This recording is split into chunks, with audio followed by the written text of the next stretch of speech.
record live our meeting here, the Adams County Republican meeting, because Logic and Liberty is speaking at our meeting. I just got to meet her in person for the first time. Exciting. Absolutely love her, and you should all follow her. And I'm going to, as soon as our first speaker stops, I think she's coming up, and I'm going to live stream her speech.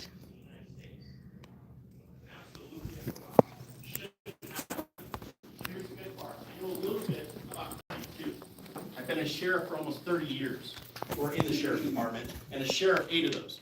I have fought everything from the Second Amendment through the state of Colorado, and what I did was I went and actually fought the legislation that they brought for the 003 bill. I went to all 3 sessions. I even went up, and I was the only sheriff to show up when we talked about the monies for that bill and how it's going to be spent, because I understand numbers as well.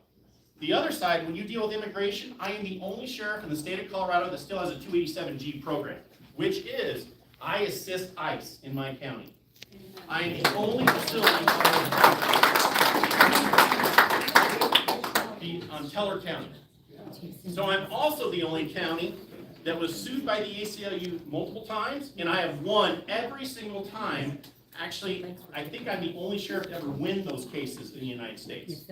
So I'm one of the last 130 some sheriffs that actually have those programs here in the U.S.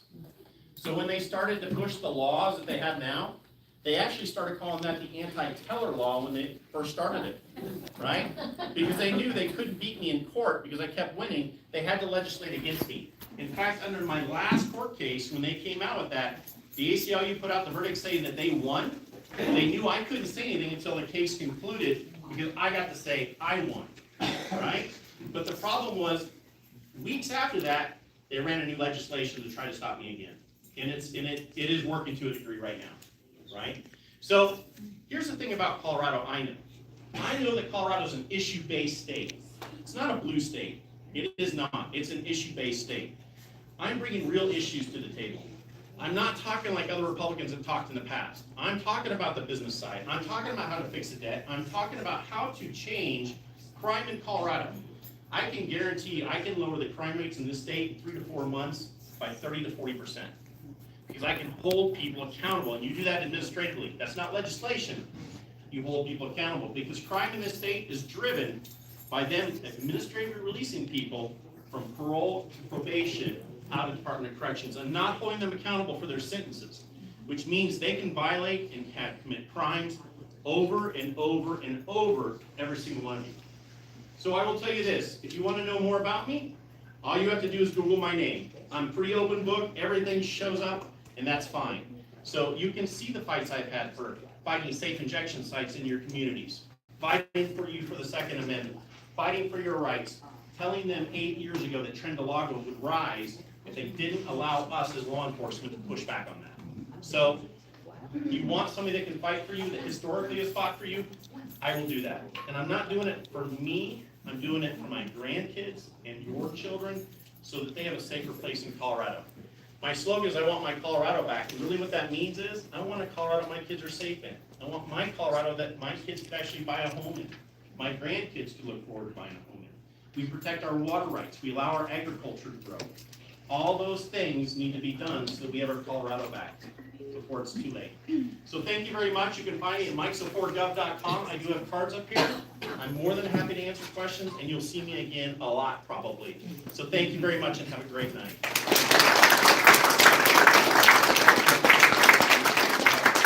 So he's also going to be at the Northern Colorado wrap-up, which is going to be in Loveland, if I'm not mistaken, Saturday. So then that starts at, I think the doors open at 4:30? 5, thank you. So he'll be there if you guys want to go listen to all of them, but thank you. People need to register on their website. They would like to know how many people are showing up. Right. So I have the QR code back there for the Northern Colorado wrap-up, and then for also a town hall meeting, a special guest, if you guys, but you have to RSVP, and that's on that back table. So does anybody have any questions really quick for our gubernatorial? Any questions I can answer for you? I mean, most everybody in here is pretty much Republican, conservative, so, which he is, so, no brainer. Now we just have to narrow it down to how many we have out there. All right, so we have a lot, a lot of other stuff. So we're going to, take a few minutes.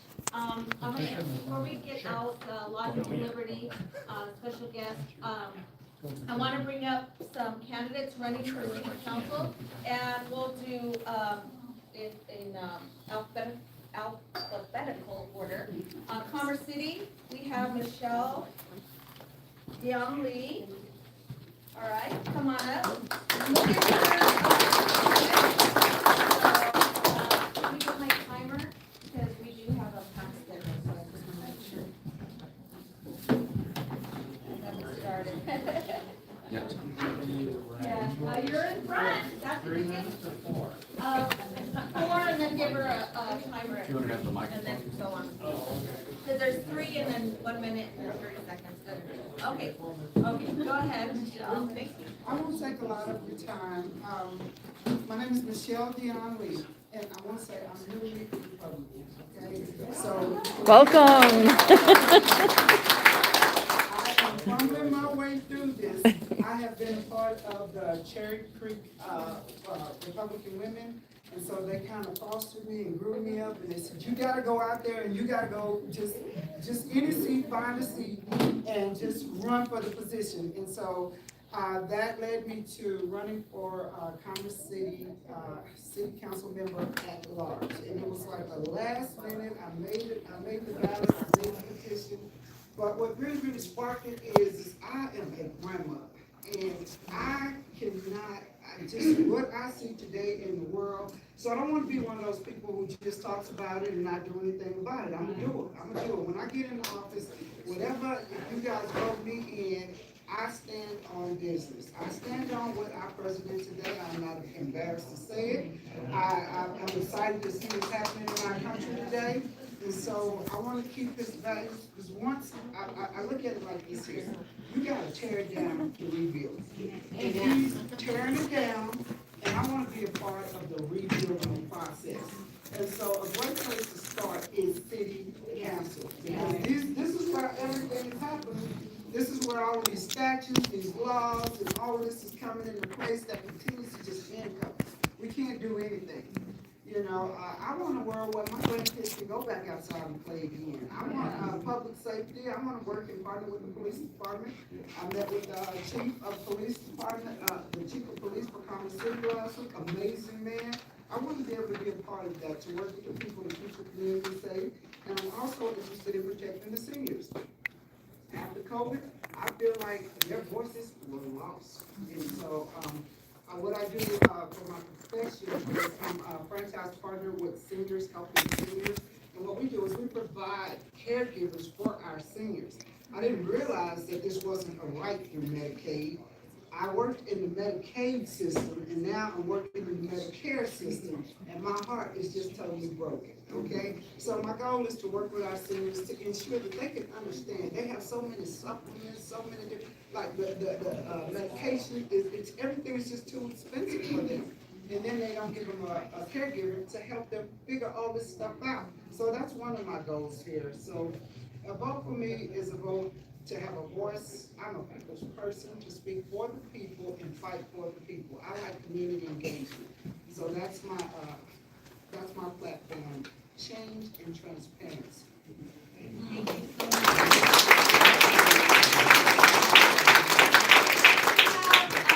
North Glen, Nick Walker, Ward 1, and you guys need to pay attention. I don't know if you can bring up what's happening there.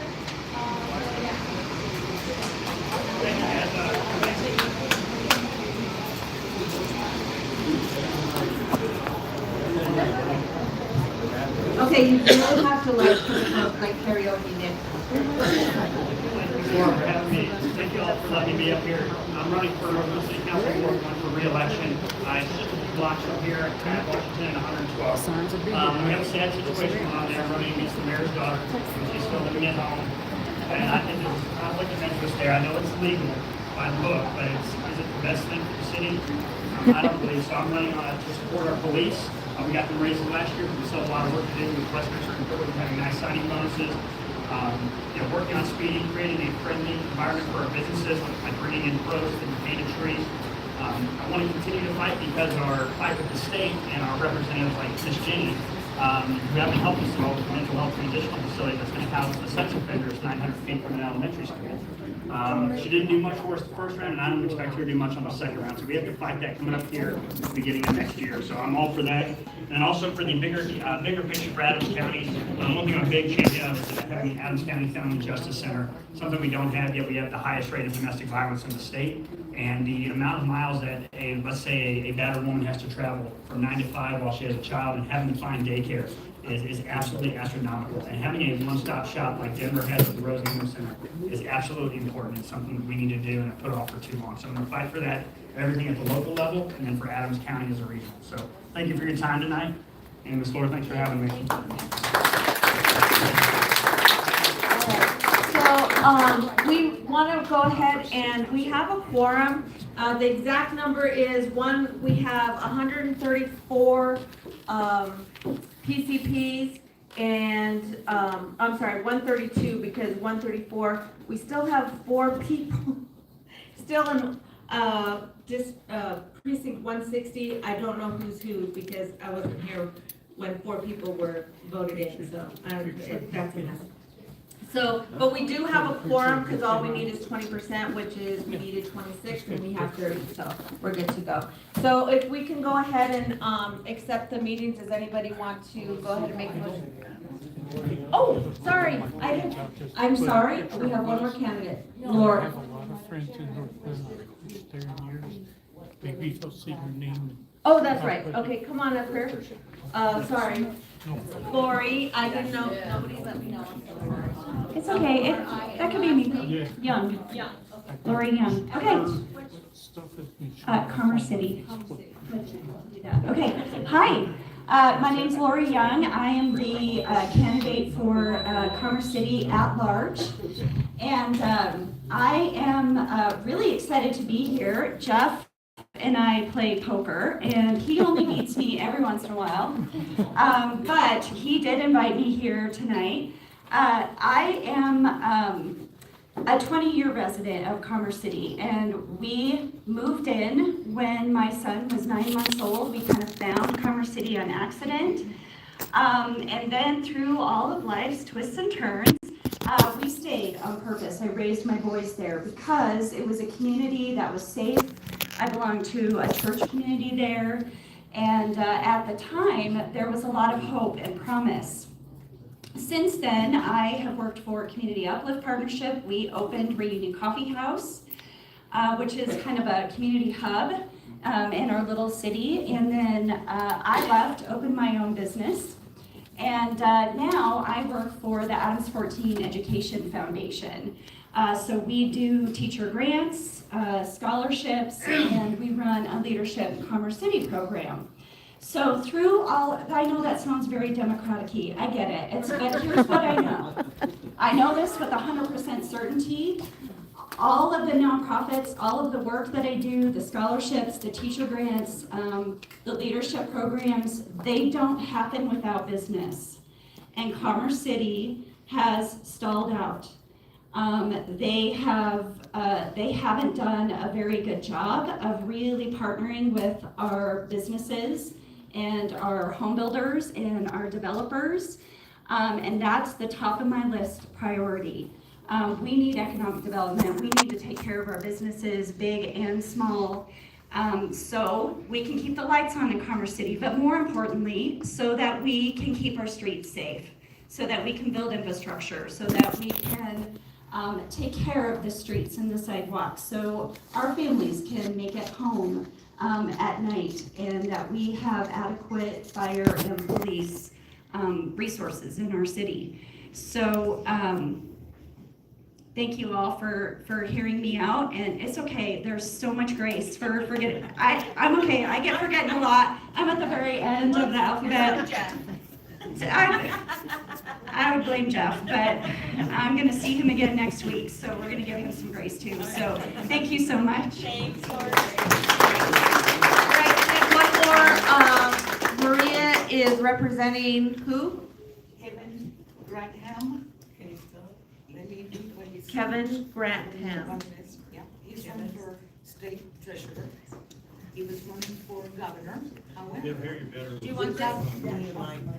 And speak right into it. Kevin was running for, Colorado governor, so we talked him into, we needed somebody to run for treasurer. So he decided to do that. So let me go ahead and read to you what it is that he sent me. I wouldn't wanna- State treasurer? State treasurer. Yeah. Kevin is currently a commissioner in Fremont County, where he lives in Canyon City with his wife and family. He was a state senator for 8 years.